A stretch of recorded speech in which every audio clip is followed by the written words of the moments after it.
자, 안녕하세요. 성공을 요리하는 남자 성공 셰프입니다. 자, 본 방송은 투자 정보에 대한 판단에 대한 조언입니다. 그 투자에 대한 책임은 본인에게 있다는 거 꼭 참고해 주시면 좋겠습니다. 그리고 저를 사칭하는 카카오톡 및 카톡 플러스 뭐 이렇게 또 특히 1대1로 뭐 상담을 해준다거나 대신 매매를 해준답시고 돈을 요구하는 그런 파렴치한 인간들이 있으니까 사칭에도 주의를 하시기 바랍니다. 어떠한 개별적 리딩을 하고 있지 않은 상태이기 때문에 김성남 및 황금알TV로 그런 리딩을 한다라는 곳이 있다면 모두 사기입니다. 피해가 없으시길 바라겠습니다. 이걸 꼭 해야 된다 하더라고요. 이제 요거를 이제 넣었었는데 그렇게 되면 여러분들을 만날 수 있는 시간이 더 편집을 해야 돼서 시간이 오래 걸리다 보니까 일단은 한번 해봤습니다. 특히 뭐 오후에 올려드리는 것들, 저녁에 만나는 것들은 괜찮은데 오전에는 그만큼 좀 빠르게 여러분들 올려드려야 될 것 같아서 한번 해봤어요. 오늘 괜찮았죠? 오늘 나름 오전 흐름들이 괜찮았고 제가 어저께 얘기해드리고 짚어드린 지수만큼 다 올라갔겠고, 그리고 이제 특별히 오늘 크게 다시 밀려버린다거나 급락이 나올 만한 상황은 좀 아닌 것 같아서 그래서 뭐 오전에는 특별히 하지 않았습니다. 그리고 기존에 이제 제가 관심 있게 보고 편입을 했다라고 했던 종목들도 다 좋은 모습들이었고 전부 플러스 수익이고 낮은 수익 해봤자 뭐 3%대 3% 뭐 이렇게 됐었고 큰 종목들도 다 올라갔었어요. 자, 그래서 특별히 뭐 오전에는 또 뭐 한번 짚어드릴까 뭐 고민도 했는데 또 뭐 그렇더라고요. 어쨌든 뭐 또 특별한 사항들이 있을 때는 꼭 할 수 있도록 하겠습니다. 여러분들의 응원 댓글 때문에 제가 자꾸 신경을 쓰게 돼요. 긍정적으로 응원 댓글 상당히 많이 좀 달아주시고 좋아요 눌러주셔서 감사합니다. 구독하시는 분들만 좀 더 늘어나신다면 지금 라이브도 한번 긍정적으로 좀 생각을 해보도록 하겠습니다. 감사합니다. 자, 미국 시장이 나쁘지 않았죠. 미국 시장이 상당히 괜찮았어요. 뭐 나스닥도 여기서 약간 조정이 받을 만한 자리, 하지만 뭐 이대로 꼬꾸라진다 이렇게 얘기할 그런 자리까지는 아니고 뭐 이제 계속해서 지지를 받았던 그런 자리이니까 21동 평균선, 그죠? 황금색 선, 요 라인이었었기 때문에 그래서 깨지고 나니까 여기가 저항대가 작용할 수는 있어요. 이제 뚫린다면 한번 신고가도 기대해 볼 수 있는데 나스닥의 어떤 강세 요 부분보다는 이제 코스닥이 아니죠, 다우 쪽이 이제 신고가를 계속해서 해 나가고 있는 부분들이고 이 흐름이 아무래도 3월달 정도는 더 이어갈 수 있지 않을까 좀 생각이 듭니다. 그래서 저는 기존의 종목들 중에서 대형주 중에서도 좀 낙폭이 큰 것들 위주로 최근에 공략을 좀 들어가 봤던 부분들이에요. 그래서 아무래도 다우 지수가 올라간다는 것은 전통적 산업 관련된 종목들이 올라가는 그냥 그러한 부분들이고 우리나라에서도 삼성전자나 SK하이닉스도 물론 올라도 가고 하는 모습이지만 그 수익률, 그러니까 상승률이라는 부분이 건설주랄지 조선주랄지, 그쵸? 기계 뭐 이런 쪽들에 나타나는 현상들, 뭐 철강이나 이런 것들도 꽤 좋았었잖아요. 그래서 그런 쪽들에게 조금은 더 쏠릴 수 있다. 에너지주 이런 것들에 조금 더 쏠릴 수도 있겠다라는 생각도 듭니다. 자, 제가 어제 무슨 말씀을 드렸나요? 어제 제가 이런 말씀 드렸어요. 자, 오늘 지수가 좀 올랐는데 내 계좌가 매우 흡족하지 못한 수준으로 조금밖에 복구가 안 될 수 있다. 하지만 내일 추가 상승이 나올 텐데 그렇게 되면 여러분 계좌가 눈에 띄게 그나마 오늘보다는 내일이 더 계좌 상황에 손실이 줄어드는 상황이 될 거다라는 얘기를 드렸어요. 기억나시죠? 어떠세요? 그쵸? 맞죠? 그죠? 어제보다 오늘 결과를 딱 놓고 봤을 때 금요일 기준에서 여러분들의 계좌 상황이 마이너스가 훨씬 눈에 띄게 줄어드셨을 거예요. 아직 뭐 멀었을 겁니다. 이게 전 고점 신고가를 낸다 하더라도 코스피든 코스닥이든 둘 다 완전히 다시 신고가 행진을 해야만 여러분들의 마이너스가 거의 확실시하게 없어질 수 있지, 그렇지 않으면 제대로 없어지지 않는다고 봐야 돼요. 그래서 어렵습니다. 하지만 그런 과정 속에서 어쨌든 내가 기회를 얻는 거니까 그 부분들도 참고하시고. 자, 일단 코스피는 그쵸, 저 자리에 왔어요. 이 추세대를 만들었던 이 구간인데 그래도 이 추세대가 지금 많이 얇아졌죠. 자, 다시 한번 생각해 봅시다. 지금은 현재 추세대의 밴딩이 한 이 정도 두께를 가지고 있는데, 그죠? 지금은 이 정도 두께로 상당히 얇아진 상태로 좀 이동하고 있다라고 봐야 될까요? 그죠? 그래서 요 부분들이 기존 추세의 진폭의 한 절반 정도 수준에서 움직이고 있고 하기 때문에 충분히 잘만 한다면, 왜냐하면 이제 60선도 넘어섰고 20선에 딱 저항대 왔고 떨어지는 상단 그 추세대에 만나 있는데 뚫린다면 기대 볼만해요. 그래서 제가 보기에는 이 추세대가 지금 현재까지는 이어지고 있고 해서 이렇게 보고 있지만 어쩌면 추세대를 다시 한번 좀 상향시켜서 수평에 대한 부분들로, 그죠? 3150, 네, 그쵸? 3150과 2950 이 라인의 그 진폭으로 봐야 할 수도 있다. 예, 그쵸? 요렇게 요 진폭으로 봐야 할 수도 있다. 이렇게 좀 생각도 듭니다. 그래서 지금 지수 추종될 수 있는 종목들을 가지고 계시다라면, 최근에 제가 말씀드려서 또 갖고 계시는 분들이라면 그때까지 좀 볼 수 있지 않을까. 요번에 오늘 비중 정도만 살짝 줄여 놓는다면 3100이나 정말 세면 3150까지도 가능성은 열릴 수 있어요. 물론 이제 다음 주에 우리가 중요한 일정이 있습니다. 수요일 날 FMC가 있죠, 미국. 근데 지금으로 봤을 때는 뭐 특별히 나올 게 없거든요. 특별히 나올 게 없어서 진짜 특별히 뭐 나올 게 없네? 왜냐면 시장에서 원하고 있는 것들이 이제 YCC랄지 아니면 오퍼레이션 트위스트, 그러니까 단기 채권을 팔고 장기 채권을 매입을 해주면서 장기 채권 그 금리를 안정시켜주는, 그러니까 두 가지 다 마찬가지예요. 장기 채권의 금리, 장기 채권, 장기채, 그래서 10년, 20년, 30년물 뭐 이런 것들 같은 그런 것들의 그 부분들을 좀 줄여줄 수 있는 그런 것들을 기대하고 있는 거거든요. 그런데 이제 과연 지난번에도 그런 게 없어. 그러다 보니까 실망했어. 이런 부분들인데 요번에 과연 뭐 오퍼레이션 트위스터에 대한 이야기가 뭐 나올 것 같지도 않고, 그 다음에 YCC 역시 마찬가지로 2차 세계대전 이후에 한 번도 쓴 적이 없는 그런 상황이다 보니까 아마도 아닐 거야. 그래서 기대할 만한 게 없어. 지난번에 한번 충격을 줬었기 때문에 요번에는 그렇게까지 충격을 주지 않을 것 같아요. 다만 어쨌든 지금 미국의 대규모 부양책이라고 하는 부분들이 결국에 적자, 그죠? 우리나라도 마찬가지고 적자 그 국채를 발행할 수밖에 없고, 대규모 국채 발행은 장기채 금리 인상을 일으킬 수밖에 없습니다. 달러가 당연히 약세로 갈 수밖에 없는 그런 상황들이 나타날 수 있으니 그 점을 좀 염두하기는 해야 될 겁니다. 그래서 이게 과연 맞는 거냐, 뭐 이렇게 얘기하는 사람도 있기는 해요. 왜냐하면 재정정책을 크게 쓰면은 아무래도 장기 채권 금리나 이런 부분들이 상승하기 때문에 뭐 도라미 탑을 아니니? 이랬든 저랬든 뭐 아랫돌 개가지고 윗돌 또 하고 올려봤자 소용없는 거 아니니? 이럴 수도 있지만 이제 형성을 좀 하는 거죠. 그 다음에 그런 관점에서도 우리나라의 많은 분들이 이런 생각들을 하세요. 무슨 얘기를 하시냐면은, 야, 지금 가계부채가 심각하고 뭐 또 뭐 어쩌고저쩌고 해서 부채가 심각한 상태인데 설마 중앙은행인 한국은행에서 금리 인상을 하겠어? 이렇게 뭐 얘기를 하시는 분들이 계세요. 그쵸? 그런데 국가 차원에서 해야 됩니다. 할 때는 해야 돼요. 그러면 그 힘들어하는 국민들을 어떻게 하라고요? 그거는 따로 조치를 취하게 돼 있는 거예요.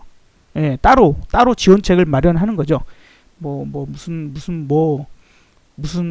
미소금융이나 아니면 무슨 홀씨금융이나 아니면 뭐 그런 것들 있죠. 그런 것들을 좀 확대한다거나 지원책을 만들어서 지원하고 해결하려고 하는 거지 금리하고는 상관이 없다. 이렇게 좀 봐야 돼서 언제든지 위험에 처해져 있는 것은 맞는 그런 구간이다라는 것도 생각은 하긴 해야 됩니다.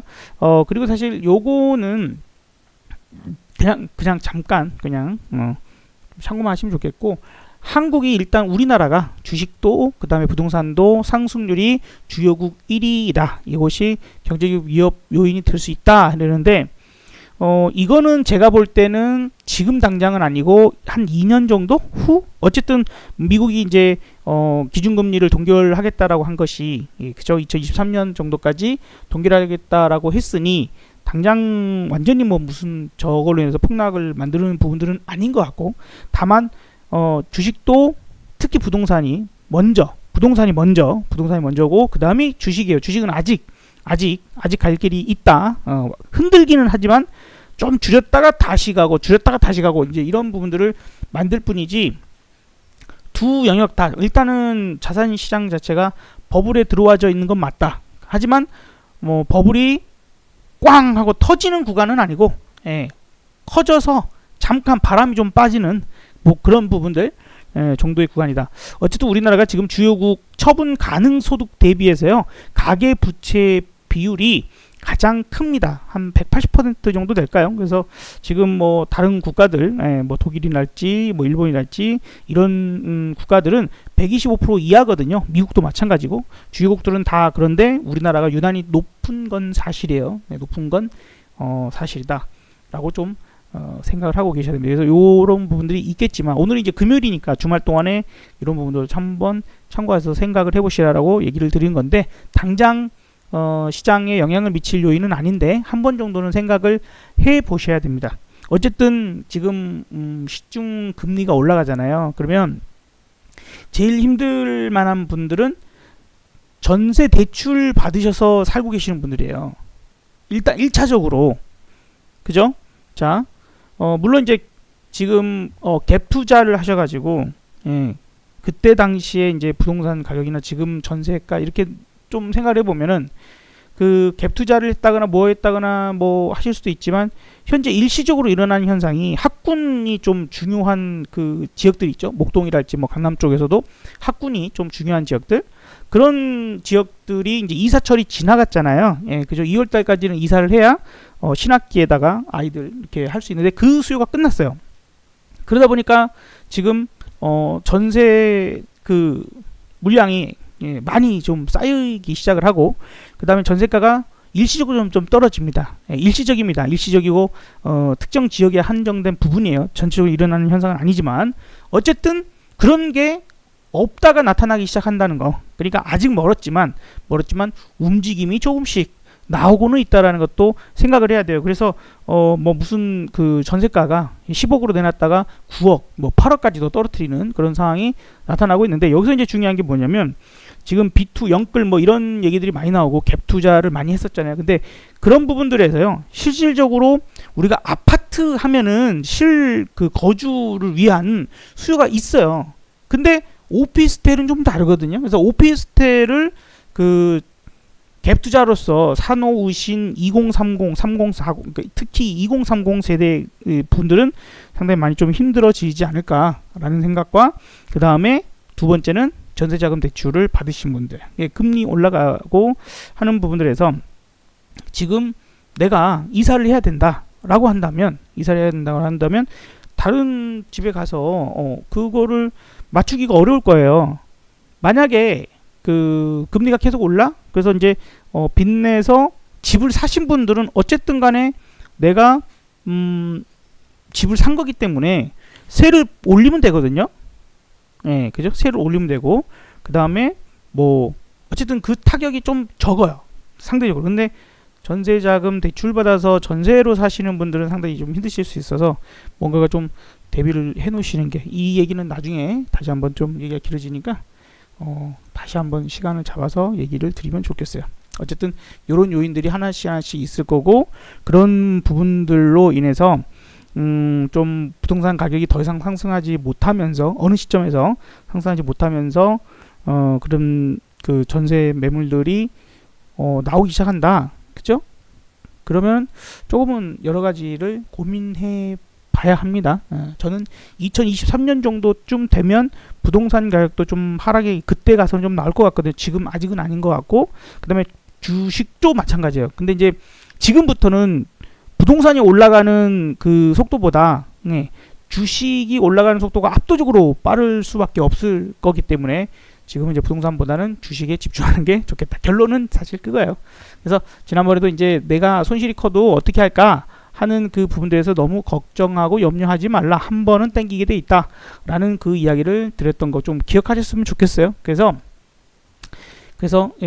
여기서 만약에 크게 찍어 눌러서 하락을 만든다 하더라도 여기서 크게 다시 한번 이렇게 떨어지는 참 불행한 일이 생긴다 하더라도 그래도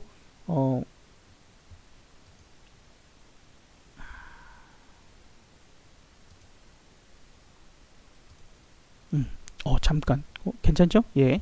자, 이렇게 좀 크게 떨어지는 구간이 좀 생긴다 하더라도 어쨌든 다시 한번 땡겼다가 끌어올렸다가 빠질 확률이 높은, 그래서 지금의 형태를 좀 오랜 시간 전이지만 21년 전 쪽으로 좀 돌아가서 요때 구간으로 좀 보자. 요때 구간으로 좀 보자. 그래서 지금의 위치가 어디쯤 와 있는지는 우리가 정확하게 알 수는 없기는 해요. 그죠? 그래서 지금의 조정이 여기일 수도 있고요. 아니면 여기일 수도 있고 여기일 수도 있습니다. 그죠?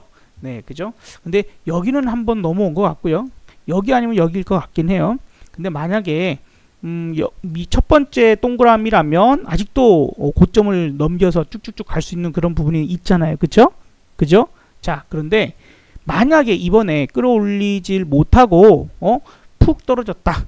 푹 떨어졌다. 여기도 이제 시간을 질질 상당히 끌다가 추가 하락이 나왔죠.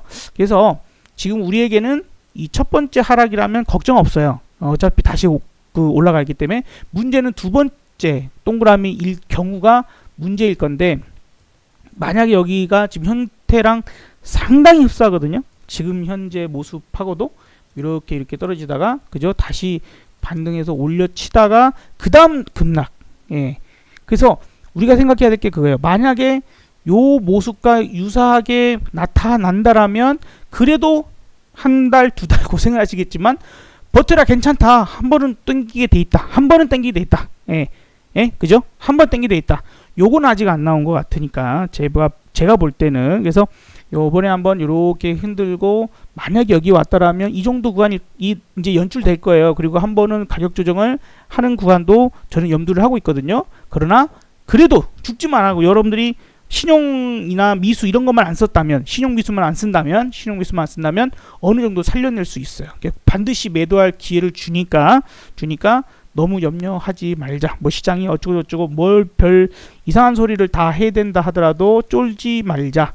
이거를 머릿속에 담아두시면 돼요. 물론 그때 가서는 매우 힘드시겠지만, 그런 힘드신 상황이 생길 수도 있지만 이렇게 한 번 정도는 내가 매도할 기회를 분명히 주고, 그 다음에 떨어져도 현금, 그래서 늘 저는 지금 다시 제가 현금을 한 절반 정도 오늘 만들어서 가거든요. 현금을 언제 갑자기 이런 게 하나가 나올지 몰라. 그래서 조금 더 미국 시장이 큰 문제만 없다면 다음 주 초까지는 그래도 조금 더 땡기는 모습이 보여지지 않을까 생각은 들지만, 이거 한 방은 남아 있을 것 같거든요. 이거 한 방은 이번 달 아니면 다음 달 정도, 이거 한 방 정도는 남아 있을 수 있고, 또 전통적으로 5월 달이 그렇게 장이 좋지 않아요. 보통 5월 달이 그렇게 장이 좋지 않기도 하고, 그래서 항상 현금 비중은 30%는 유지를 하시기를 바라봅니다. 어쨌든 저는 그렇게 갑니다. 그래서 이렇게 한번 나오면 현금이 있어야지 저점 매수를 하죠. 이번에 봐봐요. 저는 이번에도 저점 매수 한 종목이 전부 수익이잖아요. 그죠? 다 확인하셨다시피.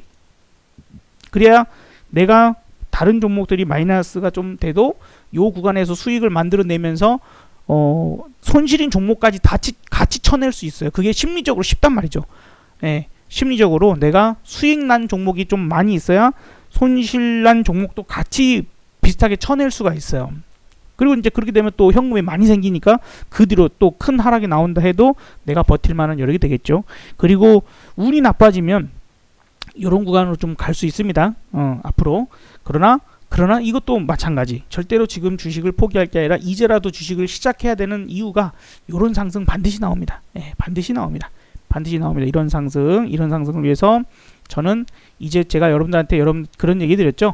슈퍼개미가 될 수 있는 그런 기회가 분명히 있다. 그러나 이게 슈퍼겜이라고 하는 사람들이 얘기하는 돈으로, 예? 돈을 벌게 만드는 그런 상황이 아니고, 시간은 우리 편이면서, 그죠? 실제 매매는 단기 매매를 하는 것 같지만 장기 투자를 해나갈 수 있는 그런 기법이 있어요. 그게 바로 이제 황홀 기법입니다. 그래서 저는 실질적인 그런 방법을 제시해드리고, 그죠? 그래서 슈퍼개미가 되어가는 그런 분들을 함께 이제 또 만들어 가 보기 위해서 지금 이 영상을 찍고 있는 겁니다. 자, 어쨌든 한번 기억하시면 좋을 것 같아요. 2004년, 5년, 6년, 7년 때 조선주가 얼마나 많이 올랐고, 철강이랄지, 그 다음에 동양제철화학, 지금의 OCI죠. 그런 것들이 얼마나 크게 올랐는지, 그런 것들이 다 나온다는 얘기입니다. 어쨌든 그래서 물론 종목은 바뀌겠죠. 예, 종목은 바뀔 테고, 지금 형태가 이러하고 아까 보신 것처럼, 그죠? 그때와 상당히 유사하게 나타나고 있는데, 그렇기 때문에 지금 세게 올라갈 수 있다면 여기가 뚫려서 3150 정말 뭐 잘한다면, 이제 여기서 정말 잘한다는 건 뭐냐면 실적이에요. 이제 실적이 진짜 뒷받침이 된다면, 어쨌든 주가 위치는 높이 올라왔거든요.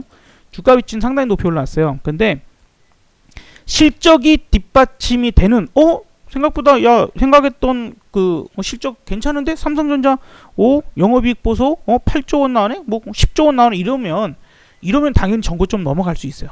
근데 그렇지 않으면 8조 원 안 되네, 뭐 7조 원대네, 6조 원대네 이러버리면, 이제 거기 수준에서 더 올려치긴 힘들고 그냥 왔다 갔다 좀 더 하겠구나, 내지는 그러다가 뭔가가 특별한 모멘텀 없이 악재를, 왜냐면 최근에 그렇잖아요. 악재에 상당히 민감하게 반응하는 상황이 되어져 있고 하다 보니까, 또 변동성을 상당히 즐기는 듯한 그런 상황이고 하다 보니까, 괜히 아까 보셨던 상황처럼 한 번을 찍어 눌러버리는 그런 상황이 나올 수 있고, 그렇게 된다면 저점 매수를 강력하게 해야 되는 그런 구간은 바로 120일 이동평균선 자리, 코스피로는 그것을 위해서 늘 현금은 갖고 계시는 게 좋겠습니다. 저는 30%는 꼭 현금을 가지고 가시기를, 지금부터 그 하락이 나오기 전까지, 아마도 5월 안에는 나올 것 같은데 어쩌면 4월 정도 좀 생각이 들기는 합니다. 근데 이제 아까 말씀드렸던 것처럼 이제 그 실적 가이던스가 지금 조금씩 바뀌고 있어요. 삼성전자에 대한 실적 가이던스도 높이고 있거든요. 이거 생각했던 것보다 더 잘 나올 것 같아. 아니 뭐 미국 오리콘 공장 뭐 돌아가지도 못하고 뭐 어디도 뭐 어쨌고 그랬는데, 그래도 괜찮은데? 이제 이렇게 되면, 그죠? 이렇게 되면 또 주가는 상승할 수 있습니다. 그래서 그걸 체크해야 돼요. 무조건 이게 옛날에 이랬으니까 이럴 거고요. 이제는 저는 이렇게 봐요, 이런 거 없어요. 그거 정말 바보 같은 짓이에요.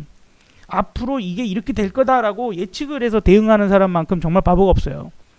예측을 한들 내가 무슨 점쟁이도 아니고 뭐 신도 아니고 귀신도 아니잖아요. 검정 고무신도 안 돼. 근데 뭐 앞날을 어떻게 알아. 그래서 기준을 가지고 있는 거죠.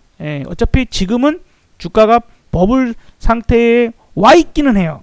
터질 버블은 아니지만 버블 구간에 들어와져 있다. 하지만 그 버블은 더 커질 수 있다. 근데 그게 그렇게 되려면, 좀 더 안전빵적인 그런 이야기가 나오려면, 실적이 생각보다 괜찮네, 실적 가이던스를 더 키워주건, 혹은 실질적으로 이제 발표가 좋게 나온다면 상단을 뚫을 수 있습니다.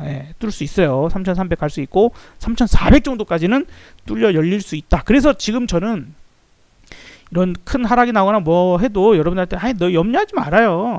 종목만 잘 잡으면 돼. 이런 부분이고요. 코스닥은 지금 이제 제가 어저께 그저 920 넘어야 돼요. 그러니까 920까지는 갈 거야. 이제 약간 이제 그런 느낌이었는데, 세요. 좋죠. 드디어 정신 차리기 시작하잖아요. 925. 뭐 일단 또 나스닥을 보더라도 20일 이동평균선까지는 왔으니까 조금 더 추가 상승 부분들을 또 기대해봐도 되지 않을까 생각이 듭니다. 다만 이제 저 같은 경우에 코스닥이나 조금 작은 종목은 밑에서 저점 매수 했던 거 아시죠? 그죠? 그런 종목은 정리했어요. 그런 종목은 정리해서 현금을 다시 만들었다라고 얘기했는데, 그런 것들 어제 제가 그죠, 매매했던 종목들 이제 공개했던 것들이 있는데, 삼성 SDI도요, 이 정도에서는 또 비중을 또 줄였습니다. 왜냐하면 다른 것도 사고 싶은 게 있어가지고 그냥 줄였고, 그 다음에 SK 이노베이션, 그죠? 얘도 어쨌든 오늘 좀 더 올라가는 그런 모습을 보여줬고, 말썽 끌기가 넥슨 GT였는데 넥슨 GT도 기어이 수익으로 지금 잘 넘어와서요. 이게 지금 코스닥 종목이잖아요. 넥슨 GT가. 예, 그리고 생각보다 별로네. 이제 이런 마음이 들어서 어쨌든 얘는 좀 크게 그죠. 계좌에서는 일단은 그 원금 운용 계좌에서는 그 제1 계좌는 팔았습니다. 제1 계좌는 팔았고 이 계좌에는 남겨져 있고 그렇습니다. 그래서 메인으로 매매하는 거는 정리했다. 이거는 그냥 다른 거 사고 싶어서 그랬고요. 그 다음에 빅히트 이거 보세요. 그러니까 제가 여러분한테 말씀드리고 싶은 게 그런 거예요. 그랬잖아요. 제가 요 날이죠. 26일날 영상 보시면 마지막에 제가 저 잠깐 일주일 동안 쉬고 올 건데 관심 종목은 빅히트예요 라고 말씀드리고, 저는 이제 제가 실제로 이제 일주일 동안 내내 아예 아무것도 안 할 생각이었기 때문에 뭐 사지를 못했습니다만, 그리고 이제 요 구간에서는 다른 거 샀죠. 삼성 SDI다 뭐다 다른 것들 사갖고 얘를 못 사서 지금 배가 아파요. 지금 많이 아파. 막 배가 막 불불거리고 있어요. 이거 내가 생각했던 대로 갔는데 그리고 얘는 금방 죽을 건 아니거든요.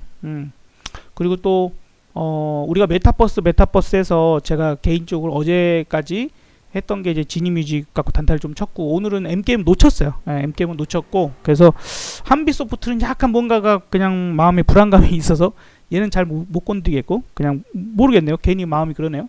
M게임이 좀 마음이 많이 갔고, 얘하고 YJ 게임즈라고, 얘도 메타버스 관련 게임과 연관이 좀 있습니다. 그래서 이런 부분에서 봤을 때 가장 안전빵적인 그 메타버스 관련주라면 엔터주도 돼요. 그리고 예를 들어서 그 어디 무슨 프로그램입니까? 거기서 저기 그 블랙핑크 그 신상 옷 의상 뭐 이런 것들을 팔고 그러잖아요. 내가 직접 입을 옷도 아닌데 캐릭터 입히겠다고 그 신상 옷을 주셔서 사고 이런 게 나오잖아요. 그래서 엔터가 충분히 그런 가능성이 있는데, YG 엔터는 어쨌든 그런 부분과 약간 조금 시간을 걸리면서 갈 것 같고, 그래서 더 이제 파괴력 있는 그런 회사라면 빅히트가 될 거다라는 생각을 한 거예요. 위치도 그랬고, 위치도 칼날 잡을 자리였고, 이 칼날 잡는 자리는 지난번에도 말씀드렸죠. 어떤 자리냐면 샀는데 물릴 수 있어. 그죠? 분명히 샀는데 물릴 수 있어요.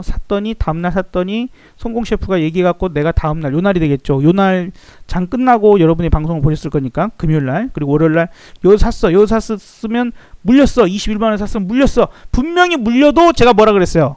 물려도 다시 기어 올라올지라 그랬지. 최소 본전에는 판다고. 이해가 돼요? 잘 생각해 보세요. 지금 우리가 급등하는 종목을 잡아서 오늘 ECS를 잡았어야 되는데, 오늘 상한가를 들어간 ECS를 잡았어. 오늘 이재명 아이씨 관련이 이 토탈 소프트를 잡았어야 되는데, 뭐 아무리 뭔 해도 못 잡으면 소용없는 거고, 그 다음에 그렇게 크게 올라가는 종목들이 늘 해답이 될 수는 없어요. 잡으면 좋죠. 잡으면 좋은데, 그런 식으로 매매를 하는 사람의 결과 1년, 2년, 3년 지났을 때 계좌가 과연 얼마나 늘어나져 있을까? 하는 것과 그 다음에 그러니까 즉 100번 매매에서 80번, 90번을 성공하는 사람하고요, 100번을 매매해서 50번, 60번 성공하는데 크게 올라가는 종목은 크게 또 올라가기도 하지만 또 깨먹을 때 크게 깨먹는 사람, 과연 누가 돈을 벌까요? 그죠? 그리고 저는 제가 이제 이런 스타일의 이런 성향을 가지고 여러분들한테 말씀드리고 있으니, 그죠? 100번 매매해서 우린 90번 성공하자 이거예요. 그죠? 죽지 않을 그런 매매를 해서 꾸준하게 시간은 우리 편이 되고 거기에 복리 수익을 만들어가면 부자가 됩니다. 당연히 되겠죠. 그죠? 그런 부분들이 이제 직장인분들이랄지 사업하시는 분들이랄지 좀 시간이 하루 종일 좀 촉박하신 분들도 그런 건 되잖아요. 이런 급등주는 내가 진짜 어떻게 하지를 못해. 막 올라갔다가 확 내려가봤다 막 이제 왔다 갔다 날 브루스 막 치고 그러면 이거 어떻게 대응합니까? 그죠? 먹었다가도 다 쫄려갖고 그냥 뭐 금방 꼬꾸라지고 금방 내려와 버리고 이렇게 돼버리면은 내가 그래서 얼마나 좋은 종목이라 한들 얼마나 잘 대응하겠어요? 그죠? 올랐다가 확 내려와 이렇게 되는 게 아니라 얼마나 좋아요. 그냥 삼성, SDI, 뭐 3, 4일 만에 뭐 10% 이상 수익 주고, SK 이노베이션도 악재 나올 거 다 나가지고 이제 딱 샀더니 산 자리부터 수익이면 되잖아요. 그쵸? 그리고 이제 제가 여러분들한테 얘기는 말씀은 안 드렸지만 아마 어저께 제 계좌 이렇게 있는 종목 보신 분들은 제 하나솔루션 담아 있는 거 보신 분 계실지 모르겠어요. 하나솔루션 얼마나 좋아요. 오늘 또 이렇게 그 수익을 주고, 그 다음에 로보스타, 로보스타도 제가 이날 강조했잖아요. 3월 11일날, 3월 10일날 로보스타, 이제 이런 것들 그 실제 계좌에도 있었고, 그래서 이런 것들 좀 편안하게 담아서 수익 낼 수 있는 종목군들, 그런 매매를 나만의 스타일로 갖고 가는, 늘 이런 매매 하는 게 아니에요. 이게 아무 때나 하는 게 아니라 이런 장일 때 하는 거예요. 이런 장이 어떤 장인데요? 상승장이 아닌 구간. 상승장일 때는 크게 쳐 올라가는 종목을 쫓아가서라도 매매해야 됩니다. 이런 구간에서는. 자, 다시 그러겠죠? 자, 상식으로 생각해봐요. 이렇게 올라가는 구간에서는, 그죠? 그리고 특히 이렇게 올라가는 구간에서는 어떻게 해요? 쫓아가서라도 매수를 해야 돼요. 크게 올라가는 놈들을, 주도주인 놈들을, 막 미친 듯이 올라갈 때 LG전자도 잡아야 되고, 기아차도 막 한참 올라갈 때 잡아야 돼. 그렇게라도 잡아야 돼. 그렇게라도. 하지만 지금은 그런 구간이에요? 아니에요? 지금은 그런 구간이 아니죠. 어떤 구간이죠? 쉬어가는 구간이죠. 떨어졌던 구간이잖아요. 떨어져서 반등 나오는 구간이잖아요. 그죠? 추세를 다시 상방 추세를 만들고 있지 않은 구간. 그래서 횡보를 하거나 하락하는 추세 구간에서는 저처럼 하는 겁니다. 지금. 그러니까 저도 늘 이런 식의 종목을 매매하는 게 아니에요. 더 떨어져도 네가 더 떨어져 봤자지 뭐. 떨어지는 칼날을 잡을 수 있는 안전한 자리. 더 떨어져도 죽지 않는 자리. 떨어져도 죽지 않는 자리에서만 매매하는 게 이런 구간입니다. 그래서 이제 우리가 한 번 정도는 이제 그 기준을 좀 변경할 필요가 있는 상황일 것 같은데, 예를 들어서 환율이 오늘 또 잘 떨어지다가 또 조금 올라오고 있는데, 환율 기준을 이제 좀 달라져야 될 것 같아요. 환율 기준을 좀 바꿔야 되지 않을까? 그래서 제가 이전에는 1113원 이제 계속 얘기를 됐었는데, 아득히 조금 멀어졌죠. 1113원은 좀 멀어졌고, 그래서 이제는 1130원, 엄밀히 따지면 1130원 봐야 될 것 같아요. 지난번엔 1113원 확실히 오니까 조정 구간에 와버리잖아요. 근데 그 단계를 좀 높여서 여기 보죠. 1128원, 1128원 구간을 기준으로 잡고, 1128원 밑으로 떨어지면, 이제는 오늘의 저점이에요. 오늘 저점인데 1128원 밑으로 떨어지면 시장은 어쩌면 요 추세를 뚫고, 올라갈 수 있겠구나. 3150, 3200 요 정도 올라갈 수 있겠구나. 어쨌든 3150까지는 가겠구나. 그죠? 오케이? 그래서 거기까지 올라가면 또 현금 만드셔야죠. 그리고 만약에 그렇지 못하고 다시 환율이 1128원 이상으로 또 계속 치고 나가거나 1140원 이렇게 가버리면은 어때요? 다시 떨어지겠구나. 조심하자. 3000 또 깨지겠구나. 근데 이 3000도 중요하잖아요. 3000이라는 자리가 중요한데, 이 3000 자리가 자꾸 깨지면 위험한 거예요. 아까 같은 갑자기 푹 찍어 누르는 게 뭔 이유를 갖다 붙여서라도 한번 나올 수도 있기 때문에, 그럴 때는 늘 현금 비중을 높이려고 노력하시고, 코스닥, 그죠? 코스닥은 어쨌든 이제 감사 보고서를 제출한 회사들이 하나씩 둘씩 있어요.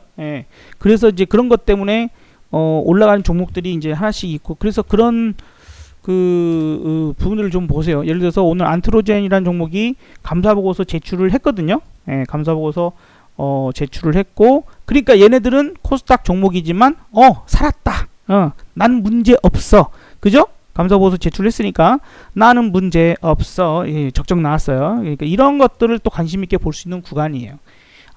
감사보고서 제출이 되면 그때부터, 감사보고서 제출 안 한 회사들은 계속 폭탄을 갖고 있는 거고, 그죠? 감사보고서 제출한 회사는 안전해졌다. 뭔가가 어쨌든 그런 부분에서 악재 한 가지를 떨고 가기 때문에, 그래서 이렇게 플러스를 조금씩 만들어낼 수 있는 종목들이 이제 나타나요. 계속해서 그것들 체크하시면, 내가 가지고 있는 주식, 특히 내가 갖고 있는 주식들에서 감사보고 제출을 했냐 안 했냐, 뭐 그런 부분들도 자꾸 체크하셔야지 3월달을 안전하게 보내실 수 있을 것이다. 자, 어쨌든 다음 주는 FMC 수요일날 있습니다. FMC 중요하니까 그 일정들 잘 따져가시고, 그 중간에 기준은 환율 1128원 1128보다 커지면, 위로 올라가면 1130, 1140원 가면 지수는 다시 떨어지고 1128원 밑으로 떨어지면 지수는 뚫고 갈 수 있다. 3150 정도까지는 가능성 있어 보인다 정도로 기억하시고요. 코스닥도 마찬가지.